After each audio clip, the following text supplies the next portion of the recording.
기도 드리시고 3부 예배 시작하도록 하겠습니다. 하나님 감사합니다. 오늘 이 시간 이후의 시간에도 예배할 수 있도록 허락하여 주시니 감사합니다. 하나님께 예배하는 자는 영과 진리로 예배할지니라라고 하셨던 그 말씀을 기억하여 이 시간에 온전히 하나님께 드리기를 원합니다. 온전한 마음으로 찬양하며 경배할 때 이 찬양을 받아주시고 우리들을 인도하여 주시옵소서. 예수님의 이름으로 기도합니다. 아멘.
우리 박수 치면서 찬양하시겠습니다. 나를 향한 주의 사랑 산과 바다에 넘치니 내 마음 열게 주님 나에게 참 자유 주셨네. 늘 이 속에 거하며 나의 손을 높이 들고 언제나 주의 사랑을 노래. 나를 향한 주의 사랑 산과 바다에 넘치니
시간 기도하기 원합니다.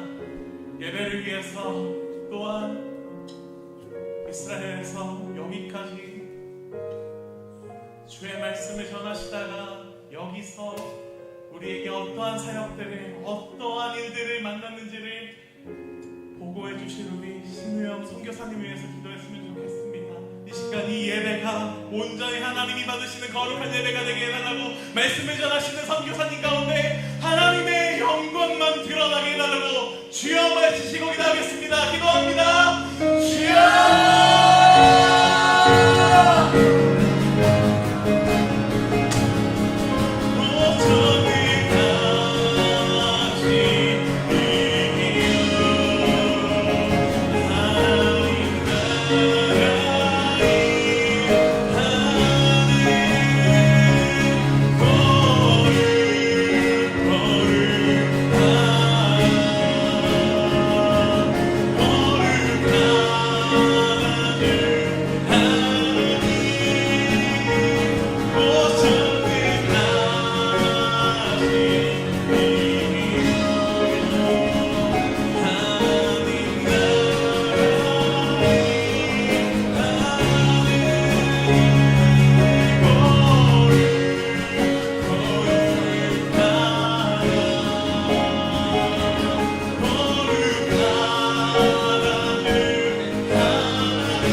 오늘도 예배 가운데 함께 해주시고 주님 만나게 하시니 참으로 감사를 드립니다.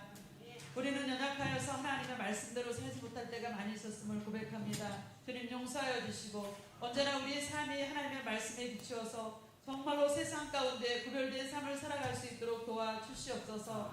특별히 우리 소명교회를 사랑하여 주셔서 여름 한 달 동안 아버지 기도회를 시작합니다. 이 나라 이 민족을 기억하여 주시고 나라가 어려운 가운데 있습니다. 점점 아버지 경제가 힘들어지는 그런 가운데 있습니다. 이 나라를 위하여서 기도하고 교회를 위하여서 가정을 위하여서 한 달여 동안 기도합니다. 우리 모든 성도님들 함께 기도하며 이 어려움을 극복하며 나아갈 수 있도록 하나님 도와주시옵소서. 특별히 우리 미래 세대 청년들을 위하여서 기도합니다. 하나님 우리 청년들 이제 아버지 8월 14일부터 아버지 2박 3일 일정으로 하나님 이제 다른 교회와 함께 연합 수련회로 나아갑니다. 하나님 우리 청년들이 아버지 다시금 예배가 회복되어지고 하나님의 교회를 섬기며 하나님의 나라를 위하여 전도하며 복음을 전하는 사명을 감당하는 우리 청년들로 아버지 거듭날 수 있도록 도와주시옵소서. 인격적인 예수님을 만나는 가운데 그들의 인생이 하나님 앞에 있음을 고백하는 시간들 되게 하여 주시옵소서. 하나님 우리 아버지 하나님 미래 세대들이 하나님 앞에 아버지 정말로 말씀으로 아버지 자랄 수 있도록 도와주시옵소서. 그들을 위하여서 우리가 아버지 장학금을 전달하며 아버지 그들을 위하여서 기도하며 간구합니다. 하나님 더욱더 많은 장학이사들이 아버지 그들을 위하여서 기도하며 물질로 헌신하는 것을 통하여 우리 청년들이 아버지 세워지게 하시고 우리 주무동부가 세워지게 하여 주시옵소서. 하나님 오늘도 귀한 말씀을 전하십니다. 성교사님 특별히 원래 이스라엘에서 아버지 사역을 감당하시다 오늘 귀한 말씀으로 함께 하십니다. 아버지 늘 건강으로 지켜주시고 오늘 전해지는 그 말씀이 우리의 심령을 쪼개며 우리가 그 말씀을 듣고 깨달을 때 우리가 더욱더 많은 영혼들을 위하여 기도하며 그 사역을 위해서 기도할 수 있는 우리의 심령들이 되기를 바라며 감사드리고 예수 그리스도 이름으로 기도하였습니다. 아멘.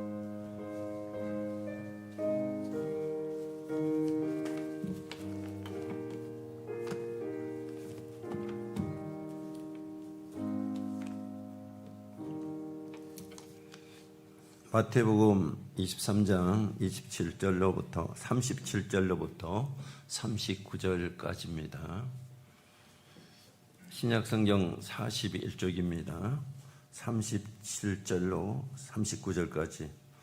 예루살렘아 예루살렘아 선지자들을 죽이고 내게 파송된 자들을 돌로 치는 자여 암탉이 그 새끼를 날개 아래에 모음같이 내가 내 자녀를 모려한 일이 못 변이더냐. 그러나 너희가 원하지 아니하였도다. 후라 너희 집이 황폐하여 버려진 바 되리라. 내가 너에게 이르노니 이제부터 너희는 찬송하리로다. 주의 이름으로 오시는 이여 할 때까지 나를 보지 못하리라 하시니라. 아멘. 청년 찬양하세요.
청년들 수련회를 위해서 우리 신앙을 위해서 많이 기도해 주시고 우리 선교사님 오늘 말씀 우리에게 은혜 주실 줄로 믿습니다.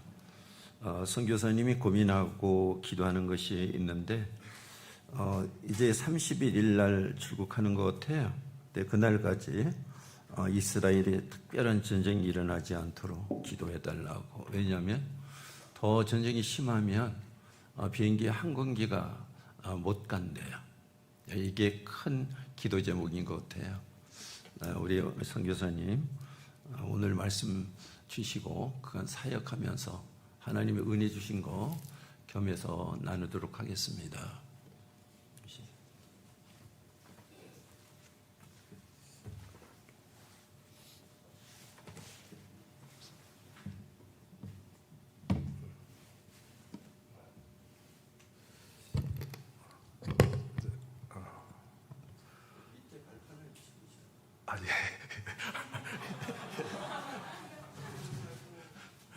키가 안 맞아가지고.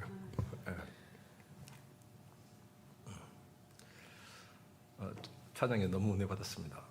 진짜 빨리 오셔가지고 다 찬양 참여해야 될 것 같은데요. 너무 감동이 돼가지고 정말 너무 감사했습니다. 제가 잠깐 기도하고 말씀 시작하겠습니다. 하나님 감사합니다. 정말 십자가 은혜 의지합니다. 보혈의 피로 머리부터 발끝까지 씻겨주시고 성신께서 머리부터 정말 정결하게 하시고 지혜 주시고 총명 주셔서 또한 저희 혀를 붙잡으시고 저희 생각을 주장해 주셔서 오직 주님의 말씀만 능력 있게 증거할 수 있도록 역사하여 주옵시고, 또한 아버지 말씀 듣는 귀한 주의 백성들 10년 가운데 오직 주의 말씀이 심어져 그 말씀대로 살아 움직이는 하나님의 백성으로 온전히 세워 주옵소서. 감사없고 성신께서 오직 일하시기를 바랍고 나오며 예수 그리스도 이름으로 기도드립니다. 아멘. 23년 10월 7일 가자지구 지배세 일으킨 하마스가 국경을 넘어서 이스라엘을 기습 공격했습니다. 1200명 이상의 민간인이 학살을 당했고 240명 이상이 인질로 납치됐습니다. 그 가운데서 하마스가 인간이라면 할 수 없는 그런 행동들을 아주 잔인하고 악랄한 일들을 했습니다. 총으로 쏴서 죽이는 건 기본이죠. 어린 아이들이 숨은 옷장까지 들쳐가면서 총으로 다 쏴 죽였습니다. 어떤 어머니가 아기를 껴안고 있으면 방에서 아기까지 같이 죽였습니다. 그리고 심지어는 부모가 보는 아이 앞에서 아이가 죽임을 당하고 반대로 아이가 보고 있는 앞에서 부모가 살해를 당했습니다. 어린 아기들을 전자레인지에 놓고 그대로 돌려서 죽인 경우도 있습니다. 어떻게 이런 행동을 할 수 있을까? 이슬람 종교화된 신념 때문에 이게 가능합니다. 믿음 때문에 가능한 겁니다. 하마스 정당 강령을 보면 이슬람을 국가 이념으로 삼고 코란을 헌법으로 삼고, 지하드라는 말이 있는데 거룩한 전쟁이라는 뜻입니다. 지하드를 통한 이스라엘 파괴를 목적으로 명시하고 있습니다. 강령 7조를 보면 최후의 날은 무슬림이 유대인과 싸우고 죽여야만 온다.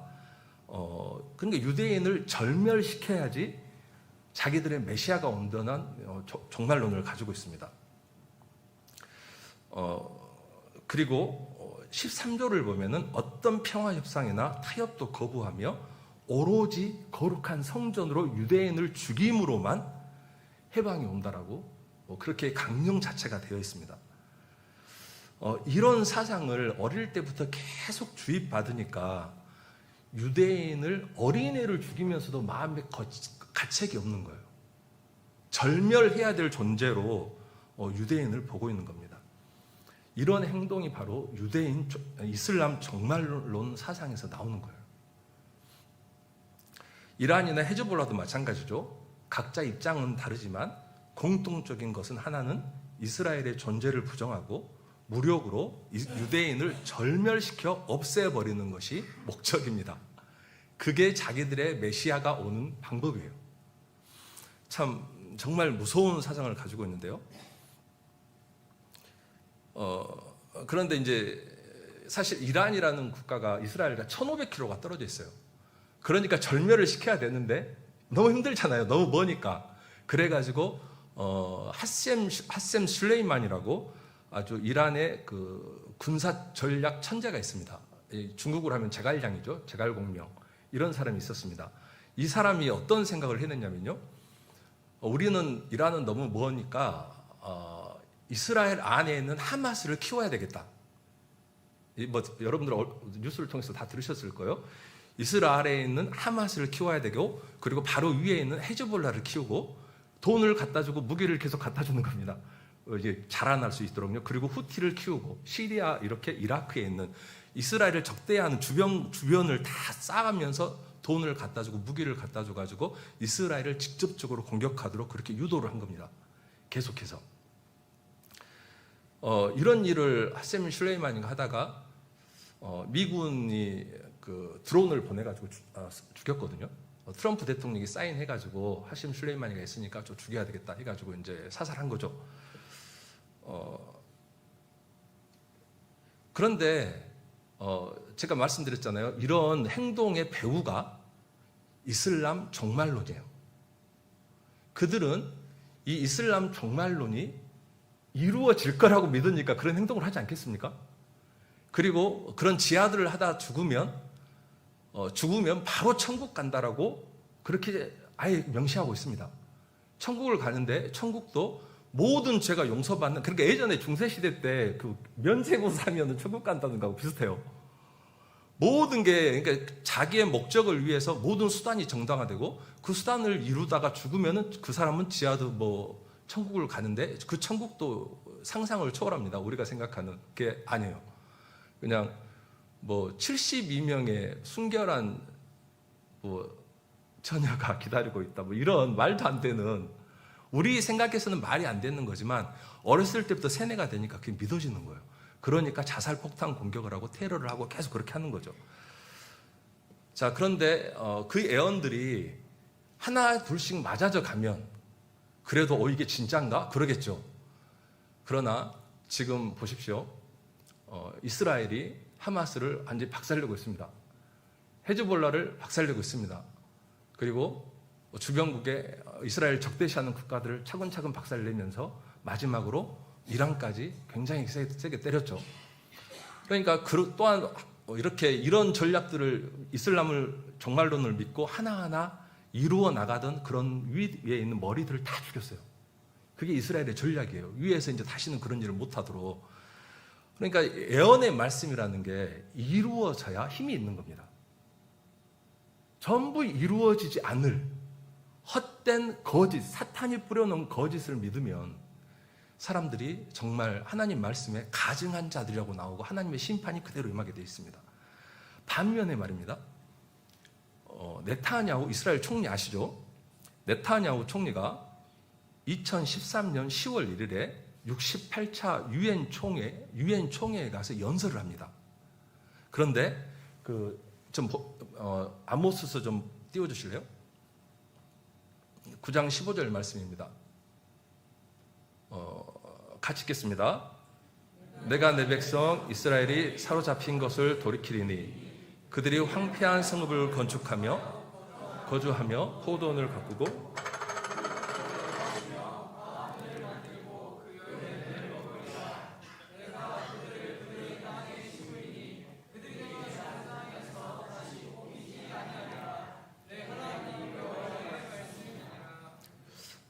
유엔 총회에서 네타냐후가 이 말씀을 전했습니다.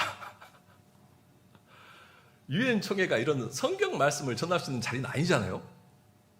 그런데 이 말씀을 인용해 가서 연설을 했습니다. 어떻게 연설을 했냐면요. 이스라엘은 성경 예언이 실현되고 있다. 그리고 아모스가 예언했습니다. 폐허가 회복되고 포도원이 다시 심기며 과일을 딸 것이며 더 이상 뿌리에서 뽑히지 않을 것이고, 그리고 지금 그 약속이 이 땅에서 실현되고 있고, 이어서 이스라엘 민족은 영원히 이 땅에서 뽑히지 않을 존재로 돌아왔다라고 이렇게 연설을 끝맺었어요. 왜 그렇습니까? 어디서 이런 힘이 나옵니까? 말씀 그대로, 구약에 예언된 그대로 이스라엘 땅에서 성취되고 있기 때문에 이런 발언들을 감히 유엔 총회에서 그 많은 사람들 앞에서 할 수가 있는 거예요. 얼마나 권위가 있습니까? 하나님의 말씀을 그대로 선포할 수 있다는. 왜? 그대로 되잖아요. 말씀은 예언하면 그대로 되는 겁니다, 여러분. 이사야서 41장 21절부터 24절입니다. 같이 읽겠습니다. 말하노니 너희 우상들은 소송하라. 야곱의 왕이 말하노니 너희는 확실한 증거를 보이라. 장차 당할 일을 우리에게 진술하라. 또 이전 일이 어떠한 것도 알게 하라. 앞으로 올 일을 듣게 하라 하며 뒤에 올 일을 알게 하라.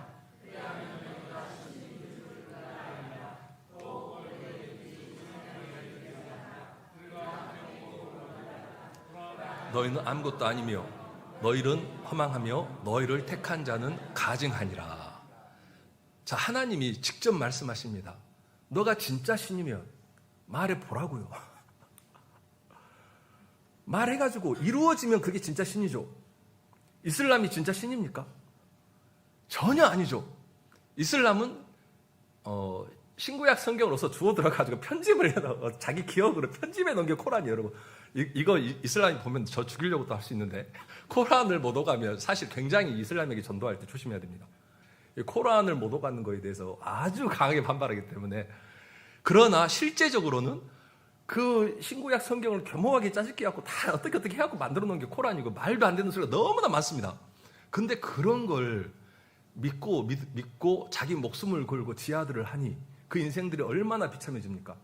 그러니까 이란의 그 많은 백성들이 그렇게 사실은 이 종교 지도자가 잘못돼가지고 자기들이 너무 괴롭잖아요. 아니 괜히 와가지고 왜 미사일을 폭격 맞습니까? 자기들은 그냥 살고 싶은데 일반 백성들은 자기 정권에 대해서 정말로 한가합니다. 그러나 이란 이 지도부가 소리 소문 없이 다 죽입니다. 그런 저항하는 사람들에 대해서 아주 무서운 권력입니다. 자, 그 다음에 또 이사야서 45장 21절 말씀입니다. 너희는 고하며 진술하고 또 상의하여 보라. 이 일을 이전부터 보인 자가 누구냐? 애로부터 고한 자가 누구냐? 나 여호와가 아니냐? 나 외에 다른 신이 없나니 나는 공의를 행하며 구원을 베푸는 하나님이라. 나 외에 다른 이가 없느니라. 하나님은 말씀하시고 말씀하신 그대로 됩니다. 예수님이 소경에게 눈을 따라가면 떠지죠. 하나님은 전능하시고 전지하신 분입니다. 그분이 미래의사, 선후사를 다 성경에 진술해 놓으셨습니다. 여러분들이 시간을 많이 내가지고 성경을 많이 보세요. 그러면 많이 보입니다. 읽는 만큼 보입니다. 읽는 만큼. 과거도 보이고 현재도 보이고 미래도 보입니다. 심지어 이스라엘에서는 성경을 많이 읽은 사람들이 석유를 파냅니다. 성경에 어디에 기름진 기름이 있다라고 해석을 해내는 거예요.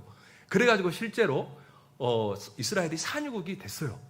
어떻게 해서요? 성경을 믿고 성경을 연구해서 구약을 달달달달 파잖아요, 그 사람들이. 그래가지고 이 지역 가면 석유 있다 해요. 거기를 집중적으로 보는 거예요. 그래가지고 실제적으로 석유를 발굴해내고 천연가스를 발굴해내고 그래가지고 유럽이 푸틴이 이제 협박했잖아요. 유럽에 천연가스 끊겠다고. 그때 네타냐후가 뭐라 했습니까? 야, 걱정하지 마, 우리가 줄게 그랬어요. 이스라엘은 천연가스를 무진장에 쌓아놓고 자국민한테는 풀지도 않습니다. 자국민은 엄청 비싸요. 그걸 왜 비축해 놓는가? 전략적으로 쓰려고 하는 거예요. 정말 필요할 때 나중에 아껴뒀다가 이런 전쟁을 할 때 이제 쓰는 거죠. 그걸 돈으로 만들어서. 정말 이스라엘 같은 정치 지도자가 우리나라에도 좀 있었으면 좋겠습니다. 무슬림들 청소년들이 말입니다. 요즘에 제가 베들레헴 사역을 하니까 베들레헴에 이제 한 번씩 가고 그 지도자들 보잖아요. 그 무슬림 그 지도자가 그런 얘기를 해요. 목사님이 무슬림 청소년들이 자꾸 교회에서 운영하는 서점을 기웃기웃한대요. 왜 그러냐면 무슬림들은 굉장히 무서워요. 무슬림 세계에서 자기 혼자 믿잖아요. 가족이 죽여요. 무시무시한 세상입니다. 그쪽 세상은. 그래서 저희들이랑 동역하는 형제가 한 분 있는데요. 그 형제는 정말 우리 앞에서는 신앙 고백을 하는데 명예살인을 당할까 봐 두려움에 자기 신앙 고백을 자기 가족에게 못해요. 저희들에게도 굉장히 조심해달라고 너무너무 부탁합니다. 사실 아직 믿음이 삶과 죽음을 초월하기 전까지는 굉장히 좀 아직 어렵잖아요. 우리도 신앙의 과정이 있었기 때문에 우리도 그 형제님이 믿은 지 얼마 안 됐기 때문에 그냥 그분이 원하는 대로 다 해드립니다. 최소한은 좀 들키지 않으면서 믿을 수 있도록 말입니다. 그만큼 무서운 무슬림 세력이에요. 그 무슬림 청소년들이 이거 세상 되어가는 거 보니까 지하드 하면은 뭐 어쩌고저쩌고 한다는데 다 망하고 다 죽고 지하드 하며 이게 자기들이 믿는 진짜 하나님이냐? 그들 표현은 하나님이 알라거든요. 이게 진짜 알라냐 해가지고 이제 크리스찬들 알라가 이 하나님이 진짜인가 해가지고 서점에 온다는 거예요. 그래가지고 몰래 성경을 받아간대요. 이런 기독교의 가장 기본적인 책들을. 그렇게 지금 현재 세상 돌아가는 게 이슬람의 애언과 하나님의 애언이 있고, 이슬람의 애언은 철저히 안 맞는 쪽으로 나가고 하나님의 말씀은 철저히 되어져 맞는 쪽으로 전부 역사적으로 성취되고 있습니다. 여러분, 자, 그런데 구약 성경에 이렇게 이제 이스라엘을 중심으로 말합니다. 이스라엘이라는 나라가, 이스라엘의 역사가 성경에 기록되어 있고, 또한 이스라엘의 미래가 성경에 애언되어 있고, 그 애언은 다 성취가 되고 있다고 말씀드렸죠. 그래서 하나님은 이스라엘을 통해서 성경이 진리임이 입증되고 있고, 하나님은 이스라엘을 통해 하나님만이 참 하나님이심을 증명하고 계십니다. 그래서 오늘날 이스라엘을 향한 하나님의 역사와 회복은 단순히 한 나라의 문제가 아니라 성경 전체에서 말하는 마지막 시대의 징조와 밀접하게 연결되어 있습니다. 그래서 이스라엘을 바라보면 하나님의 시간표를 알 수 있다. 이런 이야기들을 많이 하는 겁니다. 그런데 구약의 애언 가운데 선지자들의 애언만 가지고서도 네타냐후가 아까 그런 설교를 했다겠죠? 설교는 아니죠. 연설이죠. 연설. 유엔에서 연설을 했습니다. 여러분. 신약으로 가면 예수님이 이제 구약의 선지자들을 완전히 초월하는 신령한 애언들을 하십니다. 여러분들이 구약과 신약의 예수님의 애언의 차이를 성경을 많이 보면 보이실 겁니다. 하늘과 땅의 차이입니다. 선지자들은 받아서 말한 말씀이에요. 갑자기 하나님이 성령의 감동을 하셔가지고 미래가 펼쳐진단 말이죠. 그래서 그런 것들을 기록해 놓습니다. 이사야서가, 에스겔이, 에레미야가. 그런데 예수님은 어떤 분이십니까? 성자 하나님이시다가 땅에 오신 분입니다. 성육신하신 분이십니다. 여호와 성삼이 하나님이신 거예요, 여러분. 그러니까 애언의 차원이 틀립니다. 애언의 차원이. 지옥을 처음 말씀하신 분이 예수님입니다. 선지자들이 말한 게 아니에요. 천국과 지옥 이런 것에 대해서, 그러니까 예수님이 미래에 대해서 예언하신 것은 선지자들의 애언과는 차원이 틀리다. 이 정도 알고 계시고, 도대체 예수님이 어떤 분이시길래, 자, 요한복음 3장 13절에 보면요, 하늘에서 내려온 자라고 예수님을 소개하고 있습니다. 또한 요한복음 1장에서는요, 태초에 말씀이 계시니라. 같이 읽겠습니다.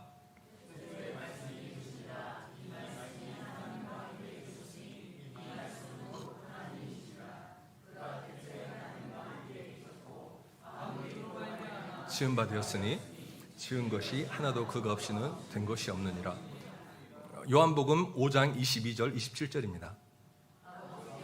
또 심판하지 아니하시고 맡기셨으니 또 인자됨으로 말미암아 심판하는 권한을 주셨느니라. 자, 예수님은 태초에 계셨고 하나님과 함께 계셨던 성자 하나님이시고, 또한 예수님은 최후의 심판자라고 선언하고 있습니다.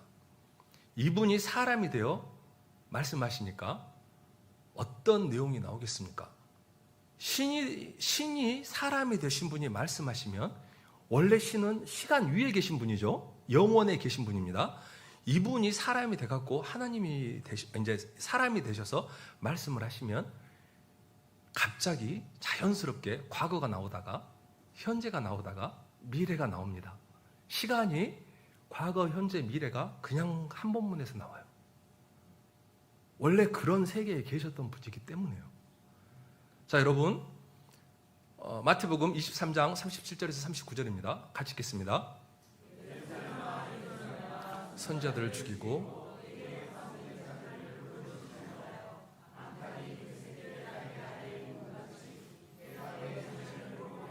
몇 번이더냐? 그러나 너희가 원하지 아니하였도다. 보라, 너희 집이 황폐하여 버려진 바 되리라. 내가 너희에게 이르노니 이제부터 너희는 찬송하리로다. 주의 이름으로 오신 이여 할 때까지 나를 보지 못하리라 하시니라. 자, 여러분, 시간 관계 때문에 제가 앞부분은 생략했지만 23장 앞부분을 보면은 현재 내용을 말하고 있습니다. 그리고 23장 37절에서 39절은 과거와 미래가 같이 나옵니다. 자, 33절에서요. 33절 부분 해주세요. 이건 읽으실 필요는 없고요. 올려주시기 바랍니다. 33절 부분. 23장 37절. 예, 37절입니다. 맞습니다. 예루살렘아, 예루살렘아, 선지자들 죽이고 내게 파송된 자들을 돌로 치는 자야. 암탉이 그 새끼를 날개 아래 모음같이 내가 내 자녀를 모리한 열이 몇 번이더냐. 자, 여러분 보십시오. 이 본문에서 내가 내 자녀를 모리한 열이 몇 번이더냐 이렇게 말씀하시죠. 자, 여기서 내가 누굽니까? 예수님이시죠. 예수님이시잖아요. 근데 예수님이 예전에 선지자들을 파송해서 선지자들을 계속 보내서 새끼를 날개 아래 모음같이 유대인들을 예수님께 하나님께로 돌아오게 하려고 계속 시도했다고 하십니다. 이게 예수님이 성자 하나님이 아니시라면, 여호와 하나님, 성삼위 하나님 중에 성자 하나님이 아니시라면 내가라는 단어를 할 수 있겠습니까? 이거는 예수님이 그냥 자신이 바로 그 하나님이심을 자연스럽게 말씀하고 계신 거예요. 이런 본문들이 많습니다. 이 복음서예요, 여러분. 지금 제가 다음번에 설교를 하게 되면 혹시 다룰지 모르겠지만, 그러니까 원래 하나님이신 분이 사람이 되신 분이기 때문에 이런 언어가 나오는 거예요. 내가라는 단어로 감히 어떻게 쓰겠어요, 여러분. 그러니까 이런 예수님의 그 스피치를, 말씀을 유대인들이 그 당시 바리새인들이 받을 수가 없었어요. 받을 수가. 그래서 요한복음 8장에 가면 이런 말씀이 나옵니다. 요한복음 8장입니다. 같이 읽겠습니다. 너희 조상 아브라함은 때를 볼 것을 즐거워하다가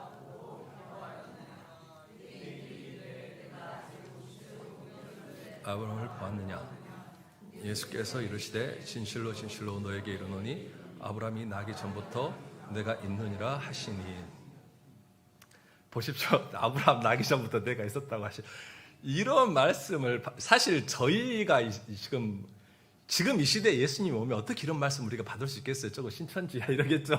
솔직히 이야기해서 이게 그 당시 바리새인의 입장이 좀 너무 이해가 돼요. 사실 어떻게 보면 참 지금 태어나길 잘했다 이런 생각도 사실 들고요. 내가 과연 그 당시에 믿을 수 있었을까? 이런 예수님을, 하나님이 사람이 되셨다는데 이걸 정말 그렇더라고요.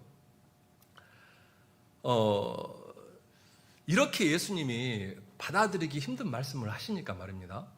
지금도 유대인들은요, 유대인 학자들, 랍비들은 이런 말을 해요. 제가 30년 전에 라디오에서 들은 말씀인데, 그 당시 아마 CBS나 뭐 국동방송 이런 데였을 거예요. 연세대학교 신학 교수였던 분이, 연세대학교 신학대학원 있죠? 신학대학원 교수였던 분이 라디오에서 강연을 하시는데 이런 말씀을 하는 거예요. 유대교 랍비들이 이런 소리 한다는 거죠. 예수님은 자신을 신이라고 하지 않았는데 바울이 예수님을 신으로 만들었다고 그런 소리를 랍비들이 한대요. 근데 그 당시 제가 들으면서 저도 아직 그때는 이런 말씀이 안 보이는 거죠. 제가 얼마 믿은지 안 돼서 성령은 받고 뜨겁고는 했지만 말씀이 아직 안 보이잖아요. 봐도 그냥 대충은 알지만 깊이는 못 보잖아요. 그러니까 그때 저도 그 당시 그 소리를 들으면서 맞아, 예수님은 스스로를 신이라고 안 한 것 같은데 바울이 나중에 그렇게 했었지, 이런 생각을 그때는 좀 했던 것 같아요. 진짜로 그 말을 들으면서. 근데 왜 랍비들이 그런 소리를 하냐면요, 눈이 가려서 그래요. 눈이 가려서. 성경을 읽으면, 성경은 신묘한 책입니다. 성경은 신묘한 책이라서요, 제가 예전에 교회에 섬길 때 정말 전도해가지고 신앙 고백도 다 했어요. 갖고 성경을 제가 읽으라고 엄청 권했습니다. 그래갖고 성경을 읽는데 읽으시는 분이 하시는 소리가 어떻게 된 책인지, 성경은 분명히 한글인데 하나도 이해를 못하겠다는 거예요. 이 성경을, 마태복음을 봐도 이해를 못하겠고 그냥 읽기만 하는 거지. 이게 신묘한 책이에요. 신묘한 책. 그러니까 랍비들이, 그 똑똑한 랍비들이 말입니다, 신약 성경을 아무리 읽어도 예수님이 신으로 안 보이는 거예요. 예수님이 성자 하나님을 안 보이는 거예요. 왜? 아직 가려졌기 때문에. 그러나 마태복음에는요, 아주 많은 부분에서 예수님이 자신이 어떤 분인지를 밝히시는 본문들이 많습니다. 신성을 밝히는 본문들이 굉장히 많아요.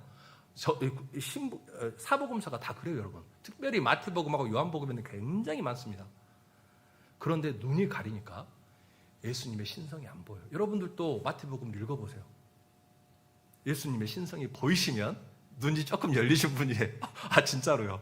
성경을 읽으시면서 마태복음에서 예수님의 신성이 쫙 보이시면 정말 많이 열리신 분인 거예요. 그는. 자, 그 바울 사도도 마찬가지죠. 바울 사도도 정말 성령의 빛이 비추어지기 전까지는 전혀 예수님에 대해서 모릅니다. 그렇지만 성령이 비추어지고 나니까 다메섹 도상에서 예수님을 만나고 난 후에 예수님이 어떤 분이신지를 정확히 알고 이제 로마서에 기록을 합니다. 로마서 9장 5절 말씀입니다. 9장 5절입니다. 같이 읽겠습니다.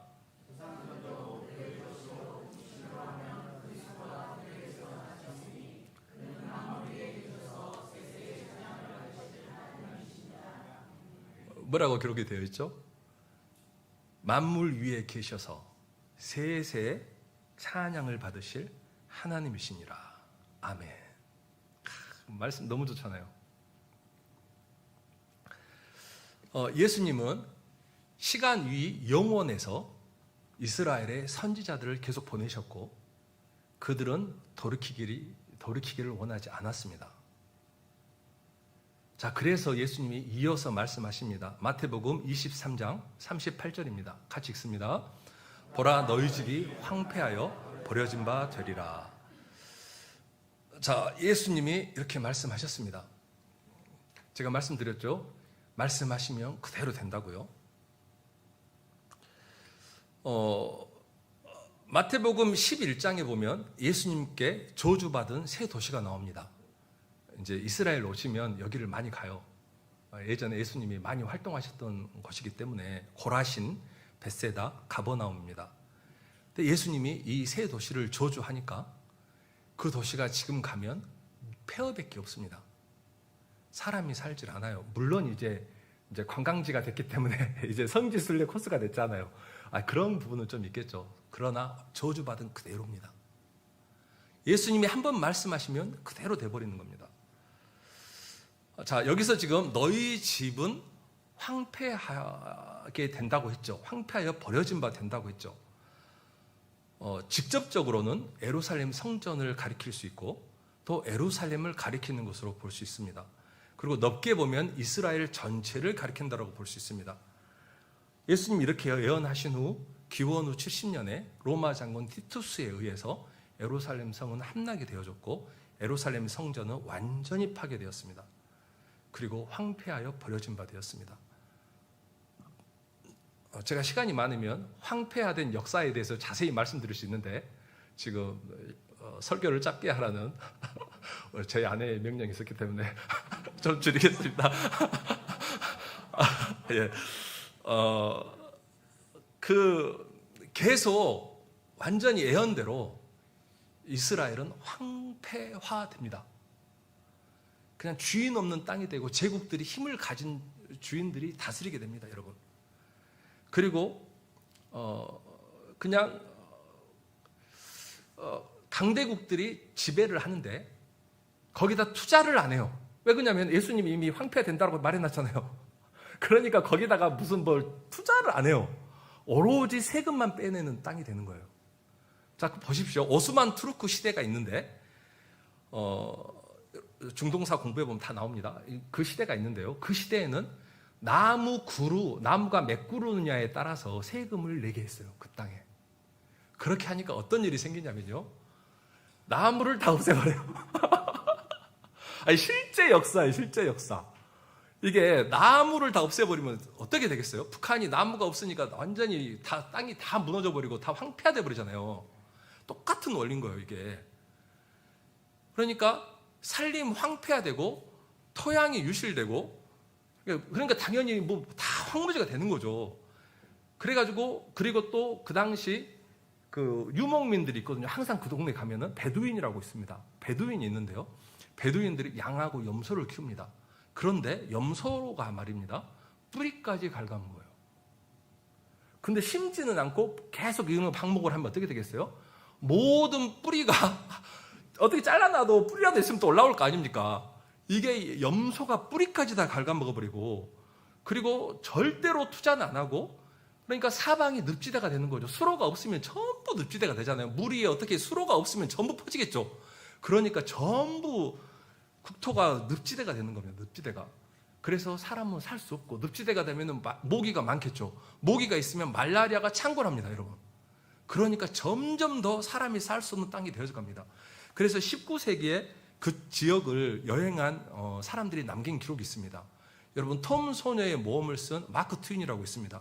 이 사람이 1860년대에 성지를 방문하고 난 다음에 남긴 기록이 있는데요. 원래는 이렇게 남겼습니다. 원래는 비옥한 땅이지만 오직 잡초만 무성하고 침묵하는 슬픈 황무지다. 여행하는 내내 사람은 거의 볼 수 없었다. 나무도 없고 관목도 거의 없었다. 팔레스타인은 마치 상복을 입고 재 속에 앉아 있는 듯 했다. 황폐하고 볼품이 없다. 헨리 베이커 1965년도에 그 사람 갔다 와 책을 출판한 게 있는데요. 이 사람이 갔다 와서 성경에 나오는 땅이지만 실제 현장은 피폐하고 인간의 손길이 끊어진 듯한 모습이다. 그리고 또 어떤 사람은 예루살렘에 대해 폐허 위에 드문드문 집들이 있고 거리는 쓰레기로 가득하다라고 기록하고 있습니다. 말씀하시면 그대로 이루어집니다. 여러분, 제가 여기 말고도 이집트를 가봐도요, 이번에 저희들이 전쟁 때문에 갑자기 수해를 입어서 이집트를 갔다 왔습니다. 근데 갔다 오면서 느끼는 게 말씀대로입니다. 선지자가, 제가 지금 갑자기 생각하려니까 기억이 안 나는데요. 선지자가 어떤 선지자, 이사야 선지자인가? 선지자가 이런 예언을 합니다. 다시는 이집트가 열국처럼 힘을 얻지 못한다. 이 예언이 나와요. 예언 그대로 이집트는 별 볼 일 없는 국가가 되어 있고 너무 지저분하고 너무나 가보면은 카이로 이런 데는 정말 한 번 가지 두 번은 못 가겠다는 생각이 좀 들 정도로 혼란스럽고 지저분하고 그런 나라가 되어 있습니다, 여러분. 자, 예수님은 이어서 말씀하십니다. 24장 39절 말씀입니다. 내가 너희에게, 같이 읽겠습니다. 내가 너희에게 이르노니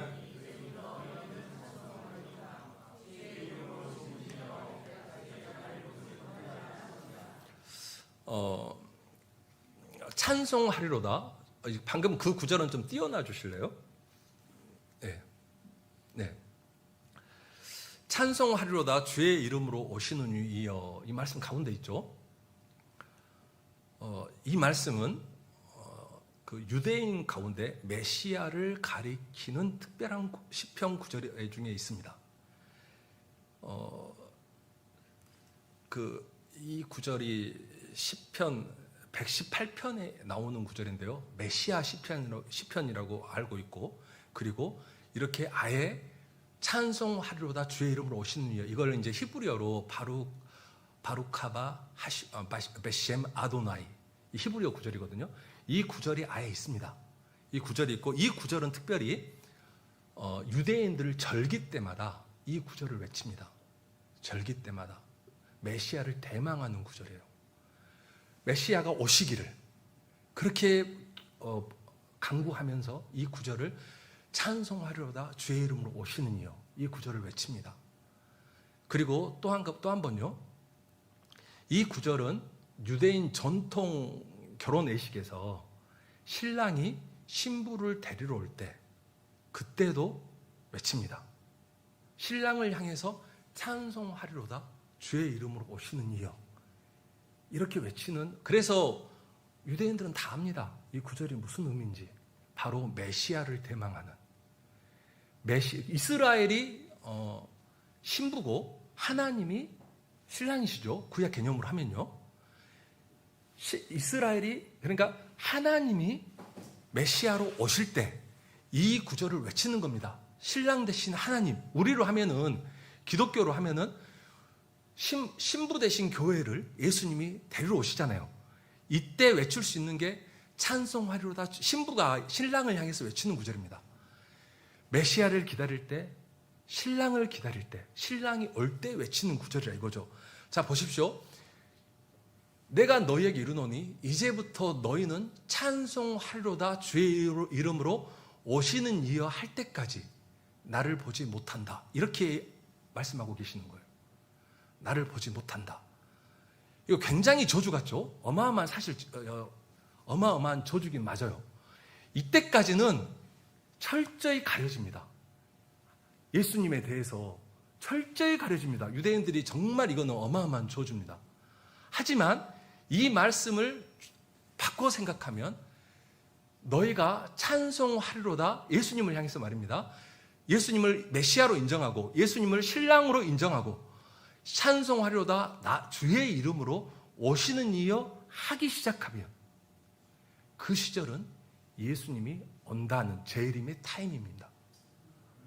그래서 이 말씀을 가지고 메시아적 유대인들이 전부 다 이 말씀을 실제적으로 믿습니다. 그래서 유대인들 몇 명이 모이면 자기들이 무슨 집회를 하잖아요. 그러면 아침에 일어나서 이 찬양을 합니다. 바루카바 베셴 아도나이. 이 찬양 아시는 분 많을 거예요. 주의 이름으로 오시는 이여 바루카바 베셴 아도나이. 이 찬양이 있어요. 찬양이. 근데 이 찬양을 자기들끼리 모여 부릅니다. 그리고 하늘을 쳐다봐요. 주님 오시나. 분명히 이 찬양을 부르기 시작하면 오신다. 그때는 본다고 했잖아요. 오신다고 했기 때문에 그런 찬양입니다. 실제적으로 이 말씀은 그런 의미입니다, 여러분. 그래서 예수님 재림의 조건과 합하여서 유대인 측에서 이루어져야 되는 게 바로 유대인들이 이 찬양을 부르는 겁니다. 그리고 동일하게 이방인을 향해서는 제가 이거 안 만들었을 것 같은데 24장 15절을 보면 24장 14절을 보면 이방인을 향해서는 이런 말씀이 있습니다. 이 천국 복음이 모든 민족에게 증언되기 위하여 이 세상에 전파되리니 그제야 끝이 오리라. 이 두 조건이 유대인 측과 이방인 측에서 같이 이루어질 때 예수님이 오시는 겁니다. 재림하시는 겁니다, 여러분. 근데 메시아적 주 유대인들이 왜 이렇게 믿는가? 이 찬양이 찬송하려도 주의 이름으로 오시는 이여 그때는 예수님의 재림이 이루어진다라고 믿는가? 그냥 믿는 게 아닙니다. 구약 성경의 예언을 기반으로 믿고 있습니다. 구약 성경에 예언이 없다면 그냥 이 구절만 가지고 그냥 이게 예수님 재림에 관한 예언이야 탁 말하기는 사실 부담이 있어요. 그래서 구약 성경의 기반을 가지고 그 예언과 연결해서 이렇게 믿고 있는 겁니다, 여러분. 그래서 여러분들이 이스라엘 회복에 대한 구약 성경의 예언을 조금 보셔야 됩니다, 여러분. 자, 첫 번째, 이스라엘 회복에 관한 민족적이고 물리적인 회복, 땅으로 유대인들이 전 세계에 흩어져 있던 유대인들이 땅으로 돌아온다라는 예언의 말씀들이 있습니다. 에레미야 30장 3절 말씀입니다, 여러분. 같이 읽겠습니다. 여호와의 말씀이니라.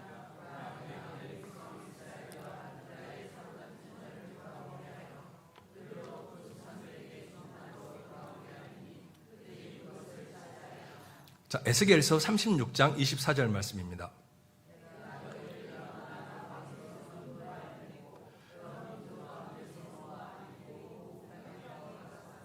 자, 에스겔서 37장 12절 말씀입니다.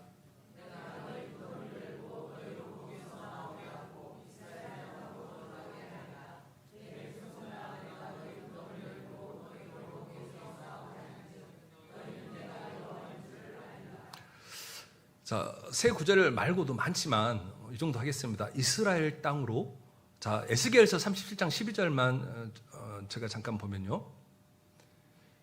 좀 올려주시면 좋겠는데요. 예. 내가 너희 무덤을 열고 너희를 거기서 나오게 하고 이스라엘 땅으로 들어가게 하리라. 이렇게 나옵니다. 지금 전 세계에 유대인들이 뿌려져 버렸잖아요. 디아스포라 돼버렸잖아요. 그들은 그곳에서 무덤과 같은 환경에서 사실 살았습니다. 파묻혀가지고 박해 가운데 정말 그 어마어마한 핍박을 받으면서 그렇게 살았습니다. 그러나 거기서 나오게 하고 이스라엘 땅으로 다시 들어가게 하리라.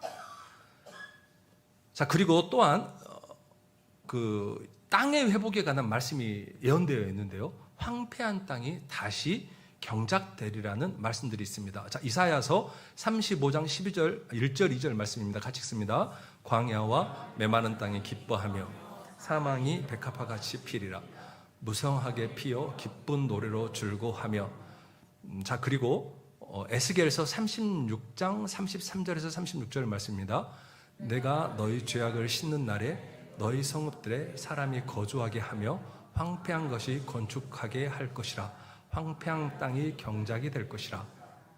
이 땅을 지나던 이방 사람이 말하기를 이 황폐하던 땅이 에덴 동산같이 되었도다 하리라. 제가 이사야서 말씀과 에스겔서 말씀을 보여드렸는데요. 자, 또 에스겔서 36장으로 가겠습니다. 자, 에스겔서입니다. 같이 읽습니다. 이스라엘 산들아, 너희는 너희 가지를 내고 너희 열매를 내 이스라엘 백성에게 맺게 하라. 내가 너희를 위하여 돌이켜 너희를 돌아버리니 황폐하던 땅이 경작되리라. 자, 제가 뭐 따로 설명할 필요는 없을 것 같아요. 뭐 주무시는 분들은 못 드시겠지만 그 외에는 다 이해하실 수 있으실 것 같습니다. 자, 사진들 좀 보여주세요. 자, 이게 1930년대 이스라엘 어느 한 지역 사진입니다. 그 다음 보겠습니다. 그곳이 이렇게 바뀌었습니다. 이렇게 바뀌었습니다. 자, 그 다음 사진 보여주세요. 이게 이제 아마 야포 그쪽 항구 같거든요. 그 다음 사진 이렇게 바뀌었습니다. 야포 사진이 이렇게 바뀝니다. 자, 그리고 그 다음 사진 보여주세요. 이게 지금 현재 예루살렘 사진입니다. 그리고 이게 야경입니다, 여러분. 그리고 그 다음 사진입니다. 자, 이게 광야에 이런 백합화가 핍니다. 아네모네, 이거 4월 달에 오시면 볼 수 있는데요. 너무 예쁩니다. 이게 예수님이 말씀하시던 드레핀 백합화. 그거일 가능성이 제일 높다고 보는 곳입니다. 정말 아름답습니다. 자, 그 다음입니다. 자, 이런 지역들은 광야예요, 완전히. 광야에 꽃이 피고 광야에 뭐 샘물이 솟고 광야가 뭐 이렇게 된다라고 이사야가 예언했잖아요. 사막이 백합화 같이 피고 이렇게 광야. 방금 그 사진 잠깐만요. 자, 이렇게 완전 광야인데요. 광야인데 물을 뿌려가지고 이렇게 만듭니다. 그러니까 여러분 이스라엘 와보면 사막이거든요. 완전히 사람이 살 수 없는 어떤 풀 한 폭이 날 수 없는 사막이에요. 그런데 이런 곳을 이스라엘이 다 물을 뿌려가지고요. 전부 스프링쿨러 하고 뭐 밑에다 뭘 깔고 해가지고 이렇게 만들어 놨습니다. 그래서 광야가 정말 이렇게 아름다운 곳으로 사람이 살 수 없었던 땅이 사람이 이렇게 들어가서 살고 거기서 농사를 짓고 이렇게 하는 땅으로 바뀌었습니다. 누가 이렇게 바꾸기를 가장 적극적으로 한지를 아세요? 이스라엘 초대 총리인 벤구리온이라는 사람이 있습니다. 이스라엘 오시면 벤구리온 공항이라고 있는데요. 그 벤구리온 총리가 이 사람이 사실 종교인은 아니에요. 그런데 유대인들은 기본적으로 좀 믿는 게 있잖아요. 이 사람이 이사야서를 많이 읽었어요. 실제로. 많이 읽다 보니까 이 말씀은 힘이 있습니다, 여러분. 말씀은 힘이 있습니다. 그대로 말씀대로 실현해내는 힘이 있어요. 이 벤구리온이라는 사람이 사실 하나님 제대로 믿는 사람도 아닌데 이 사람이 자기 원래 가문이 이렇게 유대인이니까 이사야서를 많이 읽었어요. 많이 읽고 난 다음에 네게부 사막을 이 말씀처럼 만들어야 되겠네 생각을 한 거예요. 그래가지고 전 국민을 상대로 자기가 총리니까 힘이 있었잖아요. 야, 우리 네게부로 가서 네게부를 가꾸자 이 캠페인을 했고 실제적으로 자기가 내려가요. 그래서 그 사막에 살면서 이렇게 가꾼다니까요. 여기 아까 제가 사진 보여드린 데가 그 벤구리온이 내려가서 가꿨던 그 동네에서 가까워요. 실제로 이렇게 만들어내요. 그 사막을 완전히 풀 한 폭이 없는 그 사막을 이렇게 멋있는 대로 만들어낸단 말이에요. 그러니까 이렇게 말씀이 힘이 있기 때문에 말씀이 끌고 가는 거예요, 사람을. 여러분 정말 성경 통독하십시오. 성경 통독하면 나도 모르게 바뀝니다. 나도 모르게. 정말 이게 힘이지. 내가 날 바꾸려고 하면 절대 안 바뀝니다, 여러분. 이거를 자기가 자기를 바꾸려고 하지 마세요, 여러분. 정말 말씀을 가까이 하고 예배를 가까이 하고 기도를 가까이 하면 그게 은혜가 날 바꾸는 거지 내가 날 바꾸는 게 아니에요. 절대로 내가 날 바꾸려고 하는 어리석은 시도를 하지 마십시오. 그거 하지 마시고 오로지 바꾸어지는 곳으로 가세요. 이렇게 벤구리온, 예수 안 믿는 벤구리온도 이렇게 세상을 바꾸는데 이렇게 진짜. 자, 그리고 이렇게 그렇게 사막이 바뀌어지고 이스라엘 국대고 황폐한 곳이 이렇게 바뀐다라는 예언들만 있는 게 아니라 이 예언과 동시에 영적 회복에 관한 예언들이 있습니다. 이스라엘에 관한 영적 회복에 관한 예언들, 마음이 새롭게 되고 하나님께로 돌아오리라는 이 약속들이 있습니다. 이 회복은 마지막 단계이며 땅의 회복 이후에 옵니다. 여러분, 에스겔서 36장 말씀 보깁니다. 같이 읽습니다.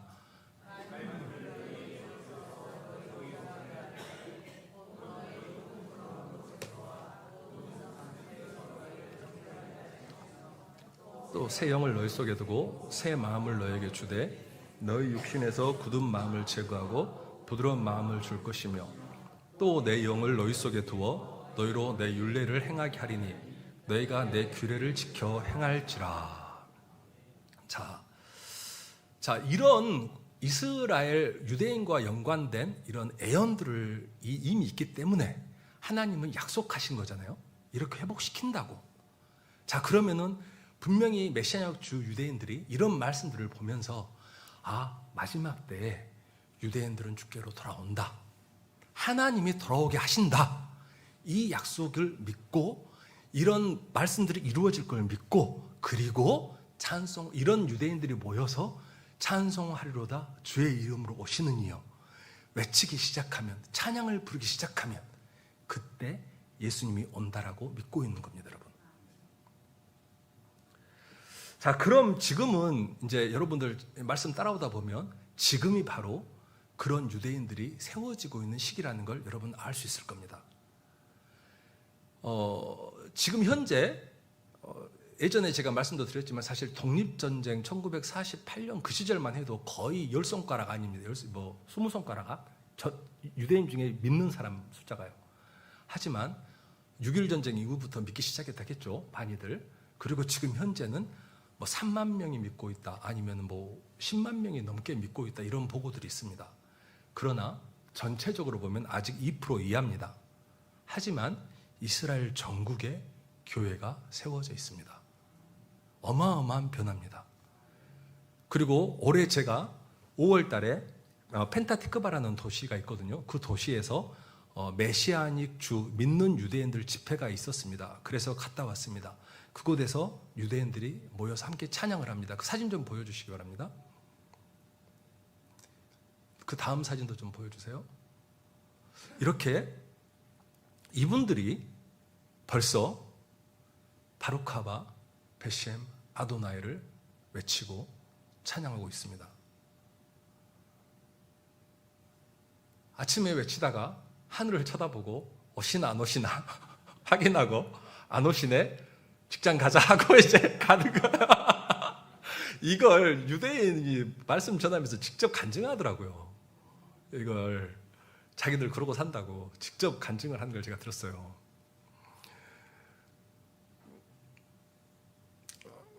이런 시대이기 때문에 사단은 또 부추겨가지고 말입니다. 거짓의 앞잡이인 사단은 부추겨가지고 이란 부추기죠.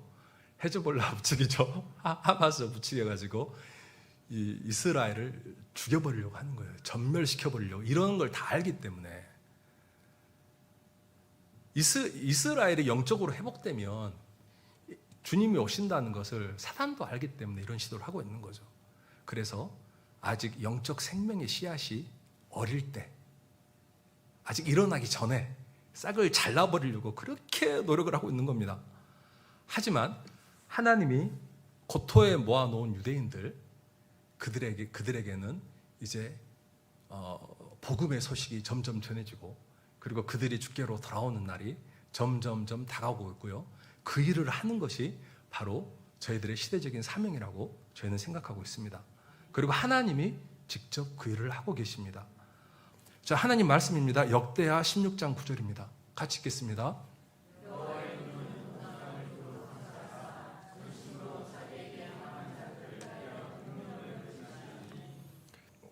지금 하나님이 지금 마지막 시대에 직접 하고 계시며 또한 하시고자 하는 일을 여러분들과 함께 동역하여 감당할 수 있는 은혜를 주셔서 정말 감사합니다.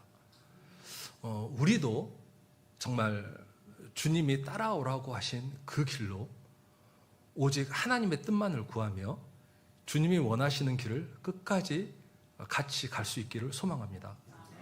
로마서 11장 25절 27절 말씀입니다. 같이 읽겠습니다. 형제들아 너희가 스스로 지혜있다 하면서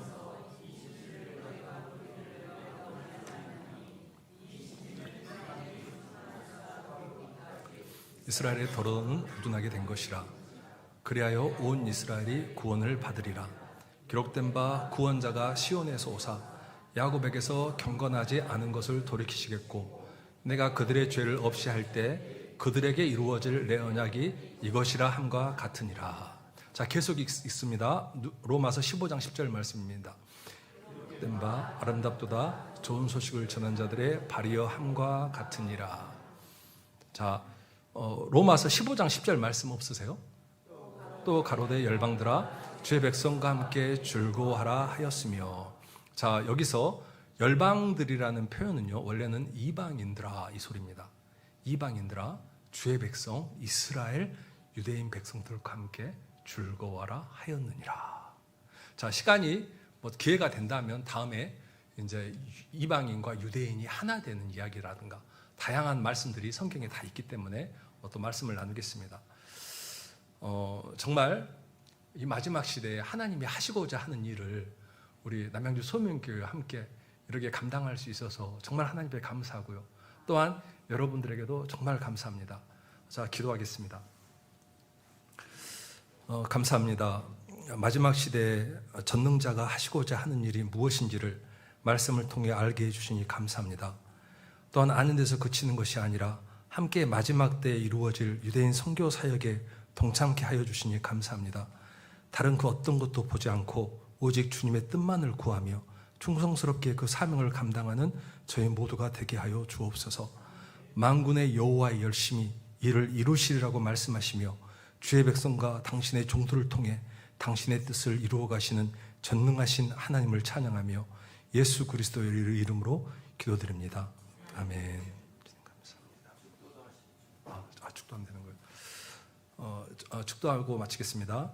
주 예수 그리스도의 은혜와 하나님의 사랑과 성령의 교통하심이 하나님을 사랑함으로 이 자리에 모여 주의 말씀을 듣는 주의 모든 백성들 위해 지금부터 영원토록 함께 있을지어다.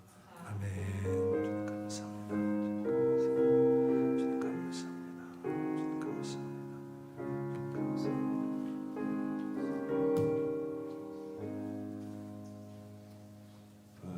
은혜 많이 받으신 줄 믿습니다.